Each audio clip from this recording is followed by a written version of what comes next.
ఇప్పుడు ఇట్లా పట్టుకోవాలి మనం ఇట్లు ఇది మధ్యలో ఉంచుకోవాలి. ఇటు వేలు పెట్టి ఇట్లా పట్టాలి. ఇట్లా పడితే ఇటు కరెక్ట్ ఇది ఎంత వచ్చింది ఇడ ఇంత తీసుకోవాలి. ఇంత ఇంచు మందం పెట్టి ఇట్లా ఇది సంట పాయింట్ పెట్టినా ఇవ్వదు. ఇట్లా శరీరం చేసి ఇట్లా ఇది కొంచెం తీసుకోవాలి. ముందర ఎలుపు తీసుకోవాలి. రాను ఇట్లా సన్నగా రెండు ఇట్లా పట్టుకున్నాం అనుకో ఈజీగా ఇది వస్తుంది. సంక పట్టినా వస్తుంది, పట్టకుండా వస్తుంది.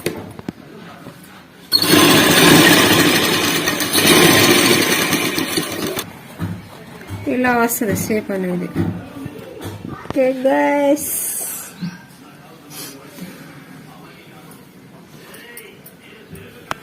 నిలబడ్డప్పుడు అది పర్ఫెక్ట్.